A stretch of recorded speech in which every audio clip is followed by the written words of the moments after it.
Hi, everybody. Welcome on behalf of the Center for Crisis Studies and Mitigation at the University of Manchester.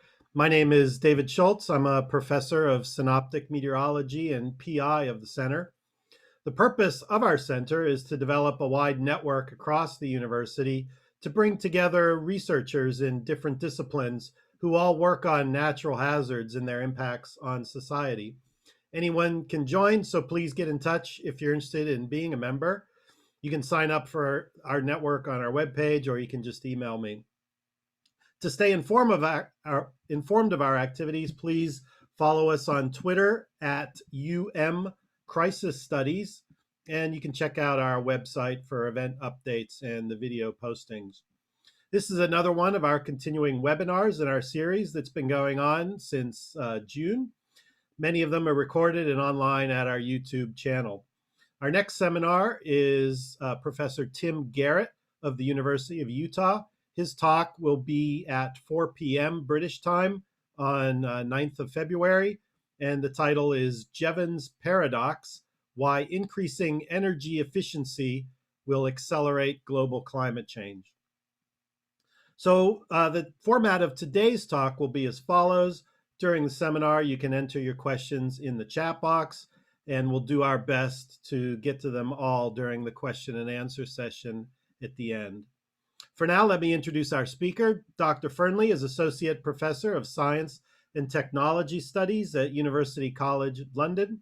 She is an interdisciplinary researcher drawing on relevant expertise in the social sciences on scientific uncertainty, risk, and complexity to focus on how natural hazard early warning systems can be made more effective, especially for alert level systems. She has an interest in the transdisciplinary potential of art and science collaboration around environmental hazards as well. She established the World Organization of Volcano Observatories Volcano Alert Level Working Group and edited the first publication dedicated to volcanic crisis communication. She studied geology and mining at Imperial College, London, prior to working in London City's financial sector. She completed her PhD at UCL's Hazard Research Center before lecturing at Aberystwyth University. She's a regular consultant for Bournemouth University Disaster Management Center and frequently appears in national and international media following significant hazard events. The title of her talk is called Shake, Rattle, and Roll: Communicating Lethal Risks. Take it away, Dr. Fernley. Hi, everyone. Thank you very much, David. Thank you for your lovely introduction. Lovely to be invited to speak with you all today. And what I'm going to do now is share my PowerPoint with you. So hopefully you'll be able to see the talk on the screen now. So what I want to do today is really go through four key things, really, and it's going to be a bit of a roller coaster. So the whole shake, rattle, and roll theme is going to continue with this roller coaster ride. So hopefully you can hang on in there. But basically, I'm going to be talking about decision making in an uncertain, high risk context and the role of the gut. Talking about standardizing and the issues involved in that, particularly within the context of volcano early warning systems. And then I'll be looking at sort of the peril of risk management, the mitigation strategy that can be put into place to sort of help us manage the perils of risk management a little bit better, and then come together with a bit of a conclusion. So it's a bit like the good, the bad, and the ugly in the way. So we're going to start off with a little bit of our shake, rattle, and roll. And really this is to provide a little bit of a context to this issue around science communication. Now, of course, we know that with earthquakes, it's generally the buildings that kill. Very few people get sort of opened up and swallowed by the ground with earthquakes. And, we can see that when we have good buildings in place, such as the Savvier that we can see in Istanbul in Turkey on the right there, it's been around for a very, very long time and has survived many earthquakes. But unfortunately, on the left, we can see the construction of these sort of very low-cost, high-rise buildings that are built across many areas of Turkey, but particularly in Istanbul. And unfortunately, you can see that during an earthquake, what happens is they collapse and pancakes. So in that little space between those blocks of concrete is essentially someone's flat. And of course, this is some of the issues with earthquakes, is we need to make sure that we have appropriate building codes to protect people.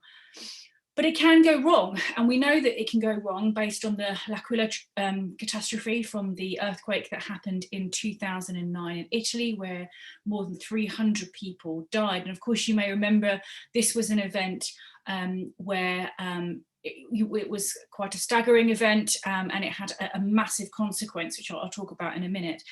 But really, what happened with this event was it really shook up the whole scientific world. So, unfortunately, on the day itself, there was lots of earthquakes happening, and these were sort of discussed along the public, and it was discussed within the civil protection and the scientists on that day.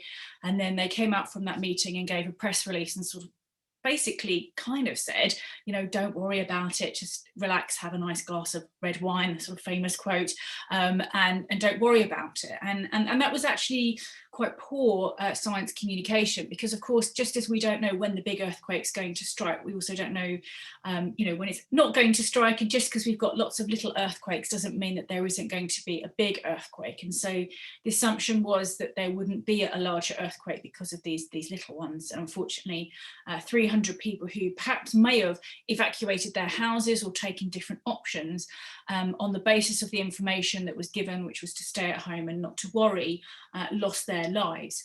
And this resulted in quite a big trial.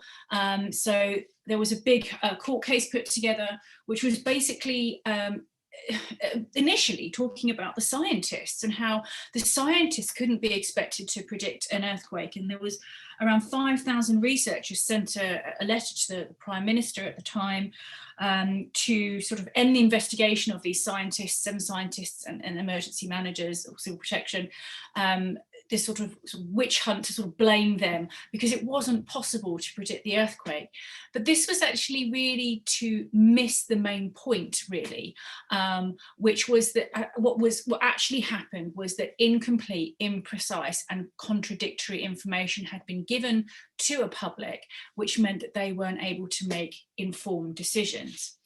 Now, what went on to result from that was that everyone was pretty much sentenced to jail, and the scientists were sentenced to jail, and the civil protection chaps were sentenced to jail, and well, actually, none of them actually went to jail, as it turns out, and they were eventually acquitted.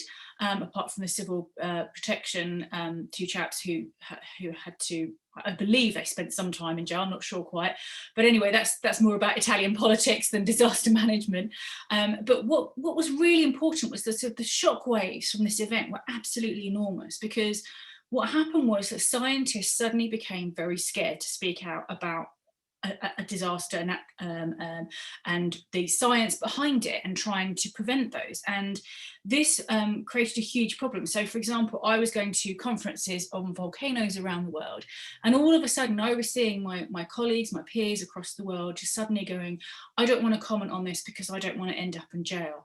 I don't want to talk about the risks and the uncertainties involved when we're trying to manage an emerging crisis, because I'm worried what the implications will be. And so there were lots of questions coming out about legal protection and, you know, how we can protect people to speak out, and do they even want to speak out anymore? And as a result, it was removing a lot of transparency and goodwill that scientists were working on to liaise with civil protection, emergency managers, all sorts of other stakeholders to manage a crisis. Now, of course, as I said, in November 2015, after a very long and detailed court case, the L'Aquila earthquake scientists were cleared, but the civil protections were still charged, and that's partly because of the sort of irresponsibility of that communication that happened in terms of not giving people the correct information, which was uncertain, and therefore you have to make a decision based on that uncertainty. So really, here we sort of have to think about how do we make decisions in these very uncertain, high-risk contexts. And actually, the gut's a really important thing to follow, as I'm going to demonstrate in my sort of example.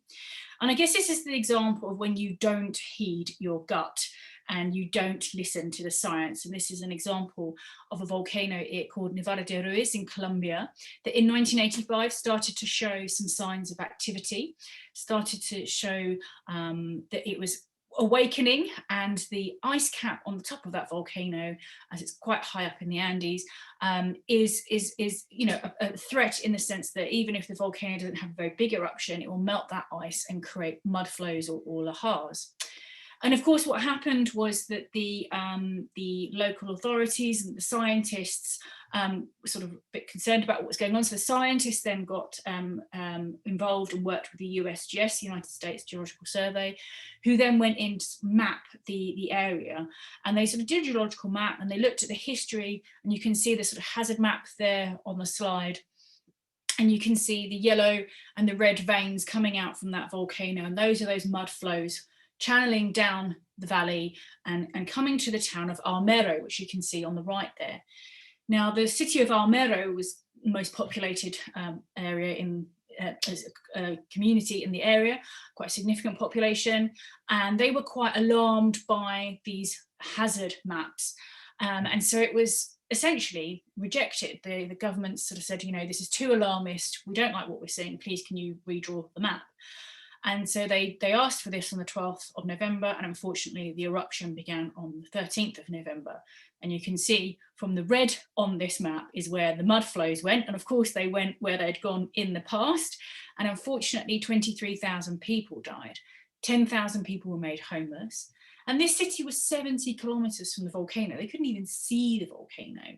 But the scientists had flagged it with the local communities, but unfortunately, local politicians and community leaders ignored the advice, partly because there was also a lot of fiestas and football matches going on at the time, and they didn't want to disrupt all the festivities. And so it was said to be, you know, a purely and simply a cumulative human error. It was misjudgment, indecision, and bureaucratic short-sightedness. So this is a picture of Omaya Sanchez, who was a 13-year-old girl who was unlucky enough to get caught in those mud flows. Those mud flows are a bit like 90% concrete. So when you get stuck in them, you can't get out. And unfortunately, the world watched this young lady die as a journalist was there taking photographs. This was actually on the front of Time magazine at the time, which really sort of kind of helped show the sort of real tragedy of this incident, because it could have been prevented if people had only take heed of the warning and evacuated, moved to higher ground. It would have been fairly simple, they would have had time, the death toll could have been less. And so this really important quote here is about recognizing the social role of scientific uncertainty will help us see how many of our problems about risk are deeply cultural and cannot be overcome simply by the application of more and better science. And so really therein sort of lies the opening for my research, which is sort of saying, well, okay, so if we have warning systems, surely if we had the warning system in place, then this tragedy wouldn't have happened, right? And but actually we're still seeing tragedies happen with warning systems. So why is that? Let me explain to you why. Well, partly, what is an early warning system? Well, there's an updated definition here on the screen by the United Nations Disaster Risk Reduction branch.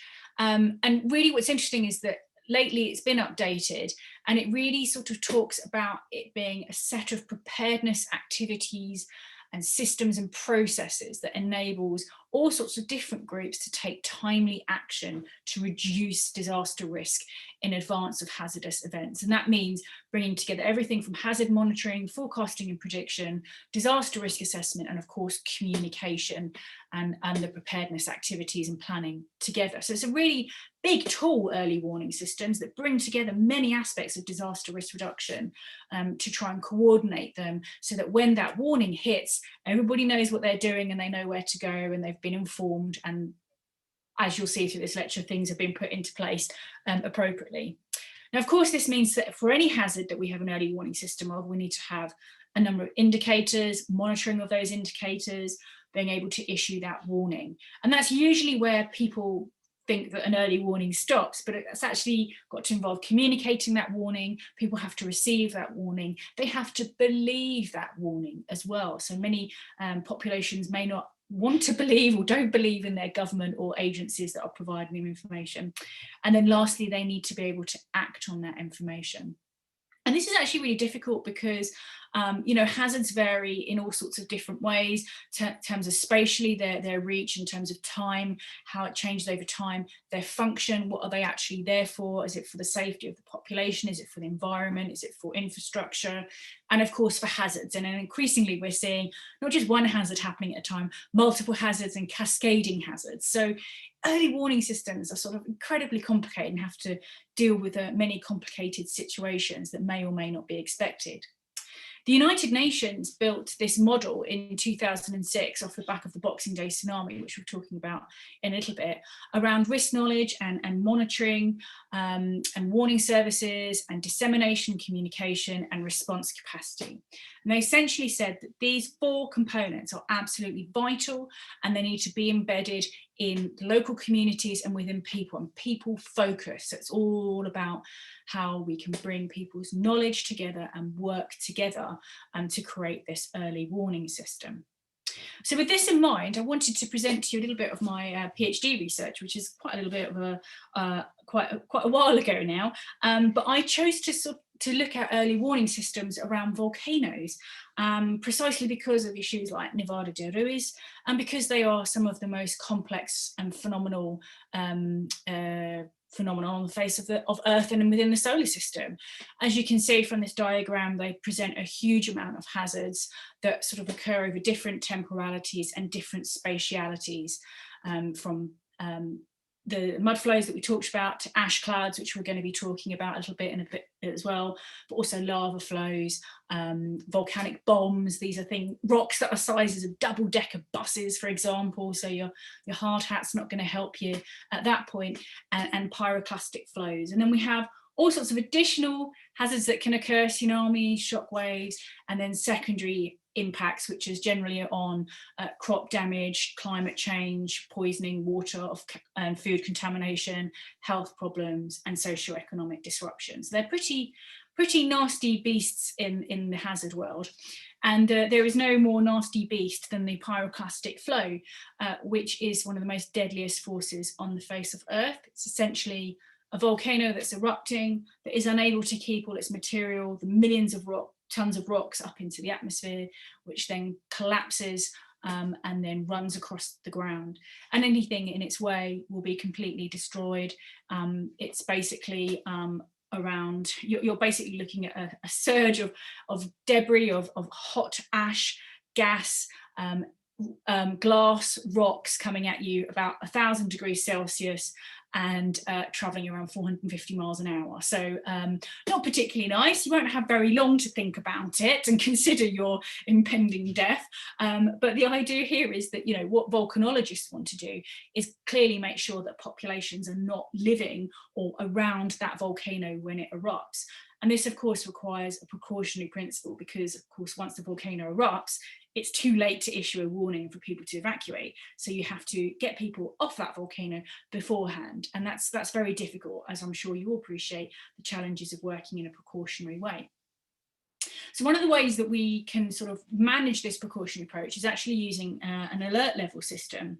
And so what I did was I went to the United States Geological Survey and I studied across their 5 different volcano observatories.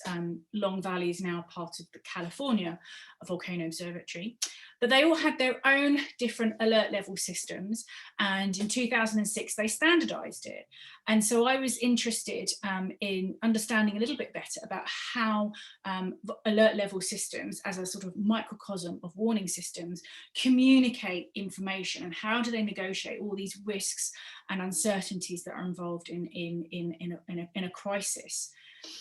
Now, volcano alert level systems essentially communicate information from scientists to civil authorities. So in Almero, if there'd been an alert level system, they would have raised the alert and the public would have seen that and potentially been able to respond to it.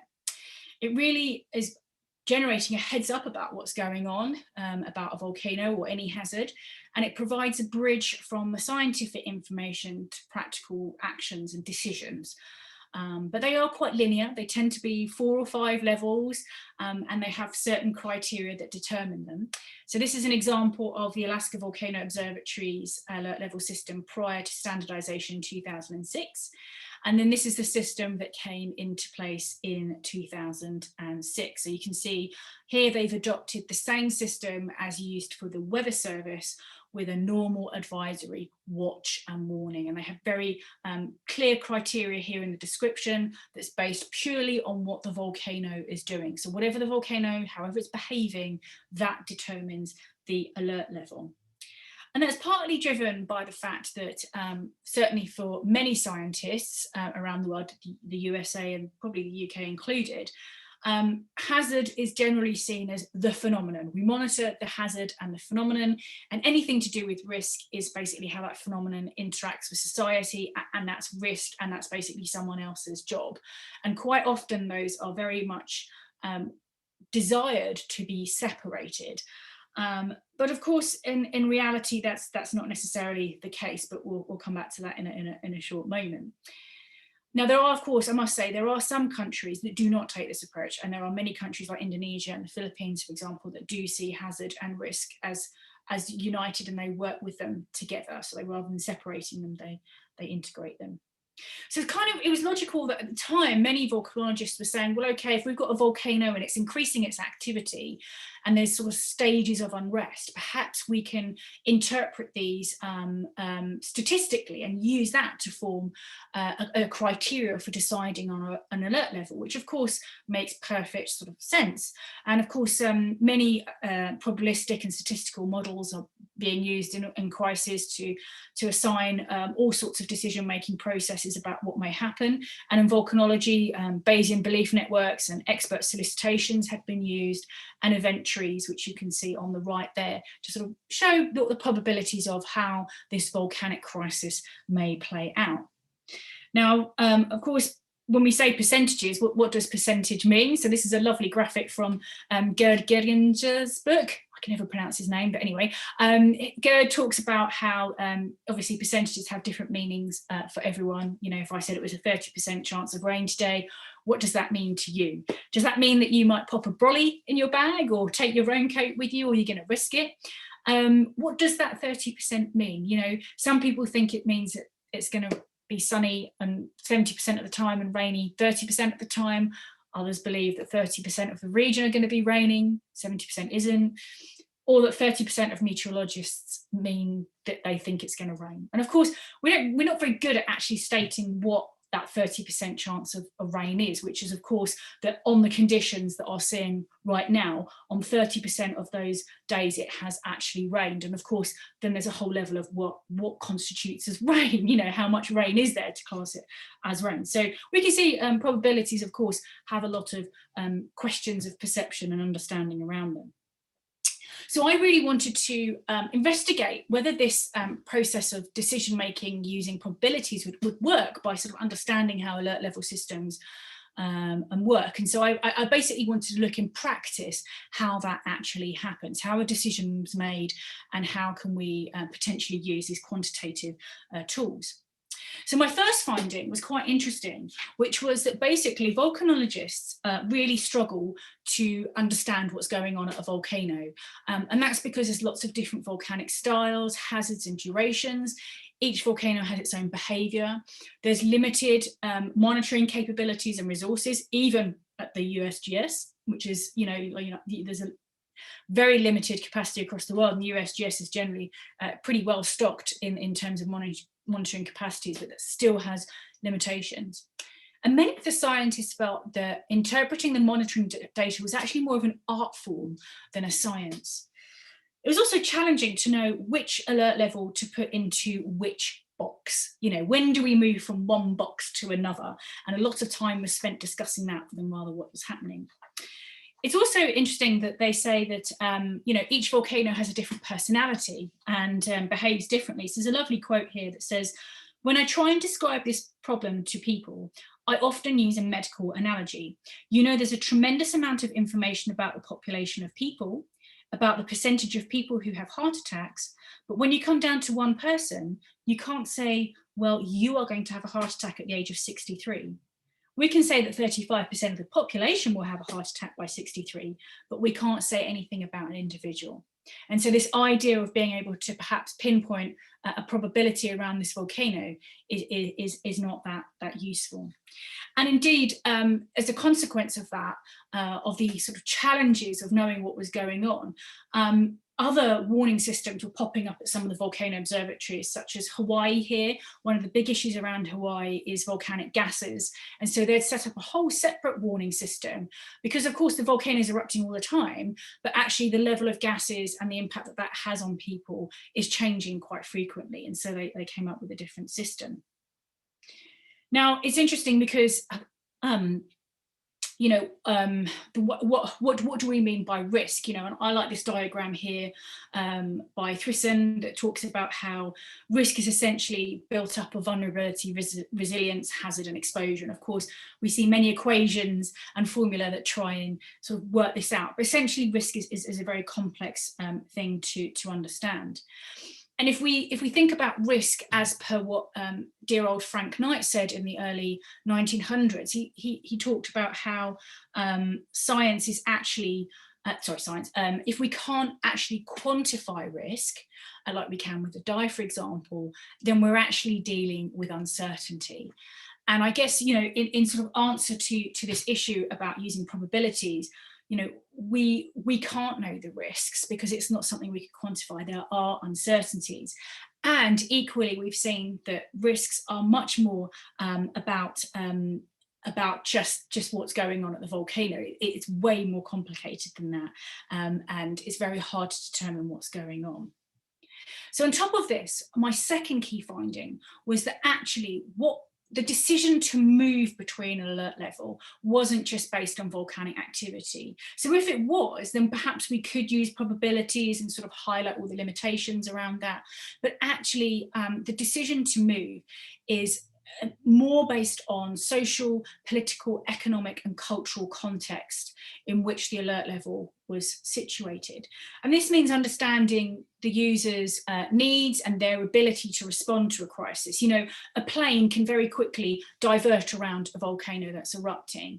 A community that's never experienced a volcanic eruption is probably going to need a bit more lead time to have some educational activities and build awareness about what that volcano could do and how it could impact that community. And so really, every color code, every alert level was strategic. And it says here, I think that when you get towards an eruption, those decisions become more tactical. And those decisions quite often have to be quick. So in many ways, it is like a game of risk. You're plotting and calculating how your community are going to respond to what's going on. And this can really rattle people up because actually we're not just using hard science here, however uncertain that is, we're actually considering that context.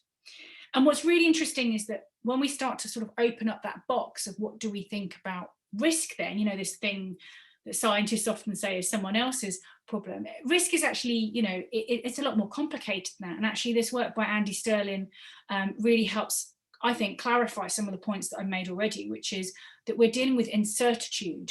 And incertitude combines uncertainty, ignorance, ambiguity, and risk to sort of show the different elements. So, for example, with a risk, as I've mentioned before, it's something that's familiar, something we can calculate. We have a calculated risk. Of course, uncertainty is a complex, non-linear open system where we can't calculate our risks, i.e. our volcano, for example.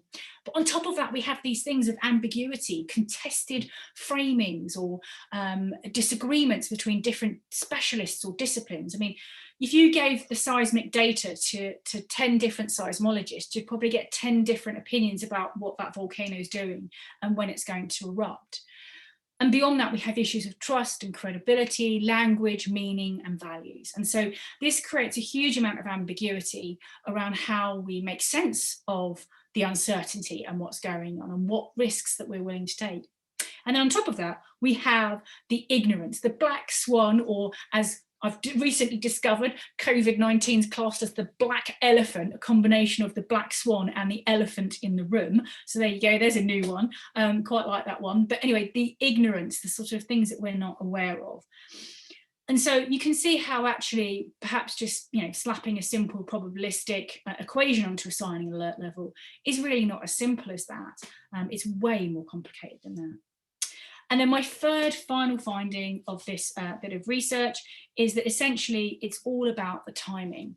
And scientists are very, very good at wanting to delay conveying information until they have greater levels of certainty. And often emergency managers and civil protection don't really care if it's a lot of certainty. They just want to know what's going on. And they want that information regardless of uncertainties. And of course, during a crisis, this is not the time to be developing plans and protocols. That needs to be done prior to an incident. When we communicate our warnings, we also have to make sure that what is being said is correctly being understood and interpreted by the user, generally the public, but not always the public, could be other government agencies. And so, the work by Stuart Hall around encoding and decoding is very interesting here in terms of making sure that when we issue that warning, people interpret it correctly. So here I sort of put up quite a useful table, I think, really, which sort of shows here how on the right-hand side, we've got the scientists at the observatory that are working really hard to make sure that their scientific information is credibly and scientifically robust, given all the uncertainties. They might have their own advisory boards and panels, they might have some lone scientists, they might have external experts. They're working hard to generate the best scientific information and pass that to the policy domain on the left side. And these guys are thinking, well, is it relevant? Is it relevant to me as a civil defence, a police person, a landowner, as the media, a corporation or business, or the public, okay? And so there's this sort of balance that's going on between the science domain and the policy domain, and this is hybrid area in the middle, which is basically saying, is this legitimate? How can we make this information legitimate? Is it balanced, transparently fair, and can we action on it? And so before a crisis, ideally we want to be having coordination plans, protocols, procedures, national policy and laws, and that helps generate who's doing what, how can we be accountable, and help the co-production of information, which is really important. But both before and during a crisis, we get different types of tools. So you can see we can have a translation of information where information is being passed from the scientists to the policymakers in a dialogue. And that's the kind of thing that works really, really well and is precisely the kind of thing that's being broken down by the shockwaves of the L'Aquila incident. Equally, we have tools like alert level systems, and they're one way. They're the scientists hollowing out the information to the public and to policymakers and saying this is what's going on, and they usually have a little bit more information or reports that are issued with it. But equally, we can have events that bring together the science and the policy domain, such as joint information centres and meetings that try and understand what's going on and make the best decisions.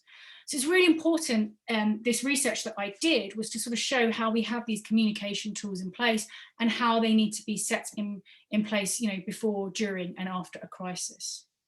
So to summarise this particular case study, when we assign an alert level, it's actually very complicated. And it's complicated because scientific uncertainty makes decision-making complex and non-linear. We take into consideration social and environmental risks into the decisions that we make. And often the alert levels are used as strategic tools rather than actually trying to represent what is going on with the hazard, although it sort of masquerades as that. And therefore, it's an adaptive process, it's deliberative, and it's very, very subject. And therefore, if we wanted to adopt a quantitative approach, it's questionable because they only consider the physical hazard rather than the social risks.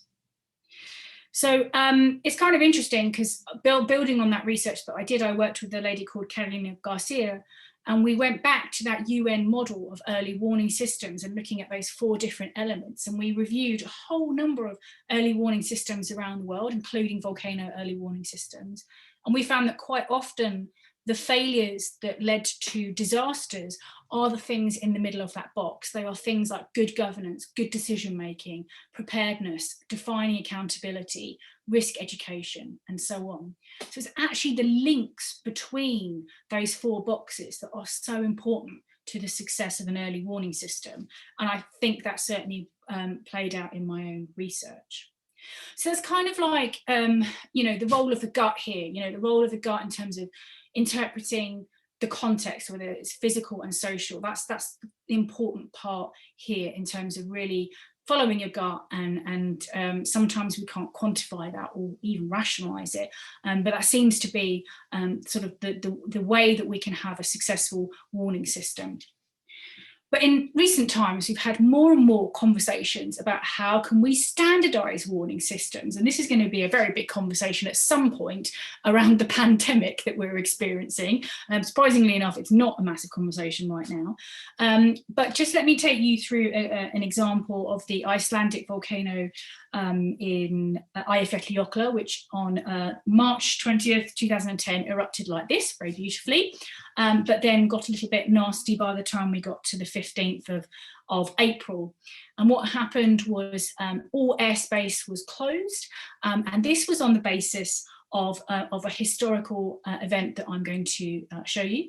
And essentially what happened was that it cost a huge amount of money to the aviation and travel industry, as people were stranded all around the world for these 5 days of closure. Now, this put a huge political pressure on the situation and ultimately ended up in a resolution, but whether that resolution was good or not still has yet to be determined. So in 1982, there was this volcano, Mount Gunung in Indonesia, and it flew unwittingly, unknowingly into a volcanic eruption with lots of ash. And it lost, well, let me tell you what the captain said. So Sir Eric Moody, the captain at the time, said, "Ladies and gentlemen, this is your captain speaking. We have a small problem. All 4 engines have stopped and we're doing our damnedest to get them under control. I trust you are not in too much distress." I probably would be quite distressed at that point, but thankfully Sir Eric Moody was able to glide the plane 180 degrees, get it out of whatever it was that was in. He successfully landed the plane, saving everybody's life, which was wonderful. And that's a picture of Sir Eric Moody there. And he had a look at the engines, and this is what he saw, because what he saw was essentially all the volcanic ash, which has lots of glass, silica in it, had been sucked into the engine, heated up by that process, and then sort of solidified and cooled as it went through the engine, and then clumps of glass essentially end up on the engine, choking it, and therefore it's not able to function and it fails. So of course, in light of that, the whole aviation community were like, hey, you know what? We just need to avoid ash from now on, because ash causes our engines to A, be damaged, and B, for them to fail. And so they set up an international warning system, which you can see here, which is a collaboration between the Met Office, volcano observatories, the pilot, and all sorts of different messaging tools that help give pilots the latest up-to-date information about what's going on with a volcano. So if we go to 2010, what happened was we started to see all these diagrams popping up on the BBC News, showing us where they thought the volcanic ash was and at what height. And these are basically models based on basically like a chemical fallout model that the Met Office used. And so that was used to determine where planes could or couldn't fly. And you can see in this diagram in the top sort of, if I use the mouse here, you can see Iceland up here in the top left. You can see that volcanic ash coming right across here into Northern Europe. It's quite hard to know where ash is. We do have the technology through LiDAR, a radar technology that puts a beam up into the air, and as the cloud goes over it, it can map it and create these beautiful diagrams that you can see here on the bottom. So we can actually, in real time, map volcanic ash, but we only had about 3 or 4 of these stations across the whole of the UK, and therefore it wasn't particularly effective. So we have a situation here where in the past, it was perfectly possible to close down airspace until a volcano had blown over and we could reroute aircraft around it, particularly in places in the Pacific and across America. But in Europe, that wasn't going to cut it, because we had an ash cloud covering a whole continent, where small countries were completely landlocked. You couldn't get in and out via plane, very crowded flight paths that are being used very, very frequently, and many countries that don't even have a volcano thinking, why am I being affected by a volcano that's miles away? We also, as I said, didn't have the ability to know what and where the ash was. You know, where was it? What was that concentration? So there was a need for more scientific information and better technology to map that. But equally, we didn't know what the risks were. We didn't know how much ash is required to cause an engine to fail. And surprisingly enough, people like Rolls-Royce do not want to go and experiment by chucking, you know, thousands of tons of volcanic ash on their, you know, anything from 10 to 80 million pound engines as part of an experiment. You know, it's a very expensive experiment. And so there needs to be a better understanding of the engineering involved, but we didn't have it at the time. So what happened was, oh, sorry, that was Siri coming in there. What happened was that after 5 days, we had of UK closure, the Civil Aviation Authority introduced some regulations, and they said, okay, we've established what we think is a safe limit to fly of ash, okay? And so, you know, as long as you've got ash that's not within that type 2 micrograms per meter cubed, then you can fly through it. And as it turns out, I believe that this figure was basically determined by a whole bunch of engineers being locked in a room and sort of looking at previous aviation crashes and crises and trying to determine what would be that level of safety. So that was, you know, after 30 years of not doing that, a very quick decision was made. But then on the 10th of May, we went even further by saying we don't need a buffer zone anymore, because we can't be certain exactly where ash is. There was a buffer zone saying you can't fly in this buffer zone. Now that was removed. And then even on the 17th of May, there was a time limited zone where you could fly through a slightly lower concentration of ash for a short amount of time. Now, in that 3 weeks, the Civil Aviation Authority established what they thought was this safe concentration on evidence gathering, which hadn't been done in the 30 years prior to this. And to be honest, this is much more a situation of social and economic circumstances outweighing the scientific evidence and lobbying going on. And this is precisely, you know, because of all the uncertainties, there had been this precautionary approach, but it was no longer acceptable. So we have to think, when we're standardizing things, how can we make that acceptable to the context of which it's operating? And in this case, it was change these rules, and these rules have gone on to change rules all throughout the world differently. So we'll see how successful they are during the next crisis, because it will happen again. It's not if, but when it will happen again, and hopefully those rules will be enough to make sure that people can fly safely. Now, in the last talk, which I'm conscious that I'm running out of time a little bit, because I'm always a little bit over ambitious about what I want to try and put into my lectures, but I will try and run through the next bit, section in sort of 5-7 minutes, which is kind of really the ugly part of this. So I've just described to you bad. I think it was bad practice for us to have basically set rules that are not based on good understandings of risk and uncertainty and just being driven by political and business pressures.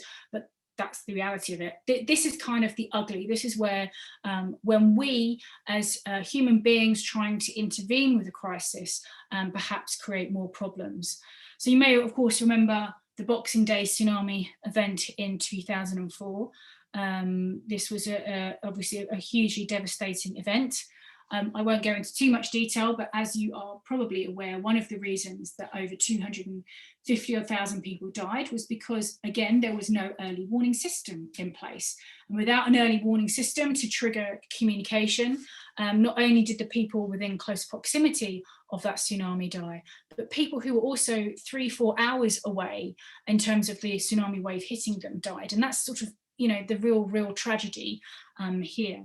You can see in this this lovely graphic here, the sort of time that it takes for that tsunami wave to spread out. And it's easy to forget that, you know, at that time in 2004, we did not have social media and Twitter and smartphones that would instantly broadcast what's going on. Because if we had have done, then I'm sure many of the lives would have been saved in many of the countries that were impacted, particularly Sri Lanka and Thailand, for example. So if we skip forward, we had another huge tsunami in 2011, and it was from this event that actually Dr. Simon Day and I started to really examine what was going on here, because Japan actually managed the crisis pretty well, but there were also a number of really poor failures. I mean, the death toll was much lower, around 11,000 people, which is seriously impressive given the scale of the event, which was massive. But we kind of wanted to understand what was going on here. And so what we did was we developed this mitigation classification system, which we're trying to sort of understand how hazard events happen, and how when you have mitigation strategies in place and we're trying to manage a disaster, that actually they can either interfere with each other positively, or they can interfere with each other in a negative way, in unexpected ways. And so when we're sort of designing our crisis, we need to look beyond the early warning system. We need to look at all the aspects of disaster preparedness and risk reduction and look at how these things interact. That may seem a bit esoteric for you. Let me explain that to you a little bit further. So we came up with a permanent mitigation strategy. This is something that's permanently in place, like the Thames Barrier. It's always in place. Should the sea levels rise, the barrier comes up and protects what's going on. It's of course costly, and it will only work up to a certain limit of design. So if that sea level rises higher than what the Thames Barrier can cope with, it will catastrophically fail. But in the meantime, we have something in place for something that will quite commonly happen and protect society. We then have responsive mitigation strategies, and this is where we can respond to something that's happened. A tsunami has been triggered, we have a period of time to respond to that event, and we might get an alert, a warning, and being able to respond to that is going to obviously depend on our capacity to get that warning and get to safety. But the idea is that the event has happened and we can respond to it. The third type of mitigation strategy is anticipatory. So we're kind of anticipating that something will happen. So this goes back to the volcano that I was talking about, and the precautionary principle of trying to remove people from a situation prior to an event, because once it happens, it's kind of too late. And then we talked about this idea of brittle mitigation, the idea that something will only work to a certain level and then it will fail. We've seen that. I've shown that today in terms of building standards right at the start. I've shown that in terms of what I'm going to show you in terms of sea walls for the Japanese tsunami, but we can also see that with roof designs for volcanic ash as well. So what happened in 2011 was that actually the tsunami was much larger in scale and intensity that was expected. It was a much larger earthquake than was anticipated, magnitude 9 rather than magnitude 8. And that sea wall that was built to keep the tsunami away failed quite catastrophically. And so what we saw was a poor performance of quite a complex set of mitigation strategies making up a system. And I'm going to take you through those bullet points there through a couple of images. So here we can see the seawall. That's what they look like when they're being built. And of course, what happened was everyone got their marvelous warning through first for the earthquake and then for the tsunami that you can see on the top right there with the area showing the high risk. So everyone got their warnings through their automated media, which of course 2011 was, very highly possible to do that. Japan had thought ahead. They'd built some vertical evacuation structures, so areas that have flat grounds. Obviously, there's nowhere to go to get to high ground. So building these wonderful platforms so that people can get to safety quickly, and then the wave can go underneath and the structure can take that wave. So they built lots of these. They've been planning ahead. But of course, on the day, what we saw was this. We saw the seawalls failing and the water coming in. And what happened was that people climbed up those safe structures, but unfortunately, those safety structures weren't high enough. And the reason they weren't high enough was because the assumption had been that this was going to be a magnitude 8 earthquake that would generate a tsunami of a certain size. The actual earthquake was 9 magnitude, created a larger tsunami. That tsunami then went over the seawall. Also, the whole of Japan shifted slightly as well and dipped, which didn't help either, kind of lowered the seawalls even further. So unfortunately, when people got into those evacuation structures, they just weren't high enough and people died where they thought they had sought safety. This is another really nasty issue that came out here, which is basically Okinawa Elementary School. This was a situation where 2 alarms went off in the school, one for the earthquake, one for the tsunami. Now for the earthquake, you would go and evacuate down to the coast to get away from the hillside because there's a risk of landslide. But in the case of a tsunami, you would go to high ground to get away from the wave. And so there was a discrepancy between the different teachers arguing as to what they should do because both alarms went off at the same time. And unfortunately, 75 children and 10 teachers died as that wave engulfed them. So we have to think about, how are we conflicting in this decision making when we've got multiple hazards happening at the same time. So this is a really good example, a very tragic example of poor strategies. We talk a lot about Fukushima. Of course, there was the Onagawa nuclear power station, which actually didn't suffer much damage at all, apart from a little bit of an oil leak. And that's basically because it took heed of the many warnings that had been made by previous ancestors from the 1896 tsunami, which said basically, do not build below this point, it is dangerous. Unfortunately, Fukushima did not take that approach. And as we know, the consequences were highly devastating globally as a result of those decision makings. So could we do any better? Well, we need to obviously rethink about how we do our hazard and risk assessments, making sure we get our magnitudes of earthquakes right. That will help. And we might need to extend our geological studies to understand the science a little bit better. So there is a role for better science. But we also need to make sure there's capacity to accommodate errors in our hazard estimates, and that we make sure we do not rely too much on strategies that are brittle and can fail. So, if we look here, from an emergency perspective, emergency manager perspective, they need to analyse mitigation systems that have not been tested to analyse those weaknesses and those interactions. The hazard scientist needs to know the limitations of their science, and the policymaker needs to evaluate those individual strategies within the framework of the whole system and look at the whole picture. And this is a table from the paper that sort of shows how you can use permanent and responsive and anticipatory systems in different contexts and for different hazards. But basically, the science is only one part of that decision-making process. So to summarise very, very quickly, we need to be more savvy. I hope that today you've learned through my studies that effective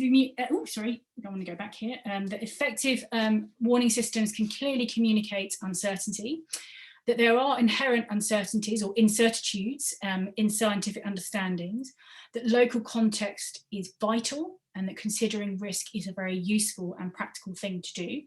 We need to establish clearly roles and responsibilities and challenge the benefits of standardizations and make sure we're aware of those to make sure that they are implemented well, and improve our education and response and consider who has the power to make the decisions.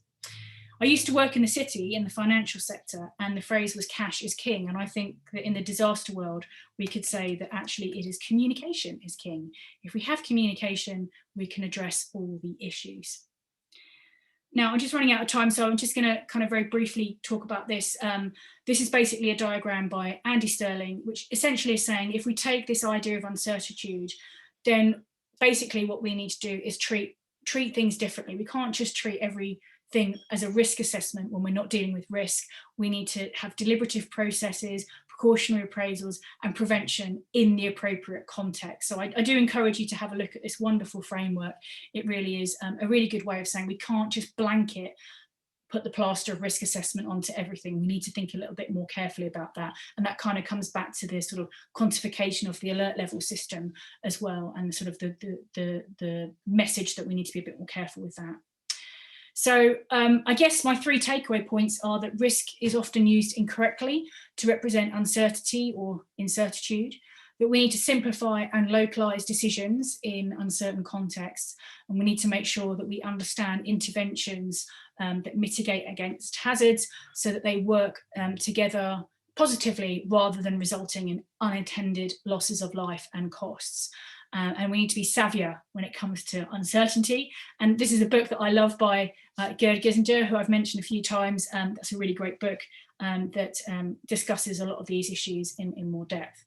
So finally, if you are interested in a little bit more about volcanic crisis communication, there's this open source book with around 42 chapters looking at all sorts of communication aspects for volcanoes. I'm sure it would be very interested for those of you who are interested in different hazards, as it looks at a wide range of factors of communication in a crisis. And then finally, as David highlighted at the beginning, I have set up the UCL Warning Research Centre, which is a centre focused on warnings for all types of hazards and all elements of warnings, whether they're early, late, alert levels, and so on. And the idea is that we're bringing together a huge community of expertise from UCL and globally through our affiliates to address the need to understand warnings better. And as of this date, it is actually the only centre in the world dedicated purely to warnings. So thank you very much. Oh, I've gone past there. Thank you very much for your patience. I appreciate that I have talked a lot and very fast, and I apologise for that, but I hope that you have found today interesting, and I guess we've got a little bit of time for a couple of questions, but sorry for overrunning, David. Thank you, Carina. Do we have any questions? People enter them in the chat box, or you can unmute yourself. If not, I'll start out with one. You mentioned the problems with coming up with equations to kind of quantify risk or the likelihood of a disaster. And when you're dealing with something, that's a 1 in 100 or 1,000 or 10,000 year event, how do you communicate to non-specialists the quantitative risks of these phenomena without making it seem so small to not really worry about? Yeah, I think the thing is that we often make the assumption that the public can't understand probabilities, and even on the bigger and the long-term scale. But the reality is that the public are using probabilities all the time, quite often when they're looking at football matches or making bets and so on. They're actually quite good generally at using these kinds of things. So I think the thing is that I would say that it's just important to be honest and let the data speak for itself. But the thing that, for example, that was really successful for Mount Pinatubo in the Philippines was that, there hadn't been a big volcanic eruption in that area for a long time. So yes, they conveyed the statistics and the likelihood, which wasn't very high, but they also provided an educational video that showed what would happen if that volcano would erupt. And of course, when people saw those pyroclastic flows, they were like, okay, I'm willing to listen. The chance is small, but if it happens, I know it will kill me. And so you have to find other ways of being able to communicate the risk so that, people can make their own decisions, but hopefully they're being guided to make the decisions that are what we would hopefully see as sensible ones. Yeah, one of the things that got me interested in the idea of risk communication was Hurricane Katrina. The weather forecast couldn't have been any better. And even, the National Weather Service even used language in there that said, the city would be uninhabitable for many days. Of course, that was an understatement, but still, it was a level of threat to New Orleans that had not been expressed before. Yet, even despite those warnings, 1,500 people estimated still perished in this event. Even though there were evacuations and everything, people still decided to stay. And so, to me, that's one of the things that, as scientists, we can do the best job we can communicating, forecasting risks, but still, ultimately, there's political, social actions that people, governments have to take in order to be safe, even under those risks. Absolutely, I'd say that science is obviously very uncertain, but it's very rare, and it does happen, but very rarely the science fails. It nearly always comes down to politics in some form, unfortunately, and it's very difficult because politics is quite often very inaccessible, and so we kind of need to really rethink about how we govern and develop policy around hazard management and response. I think that's difficult, but I think that's ultimately the solution. Any other questions for Dr. Fernley before we leave?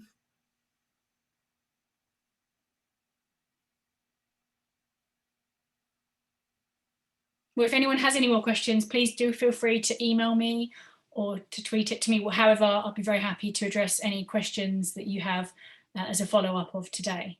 Great. Thanks so much again, and we'll see you at our next seminar. Thank you very much for attending. Bye. Thank you.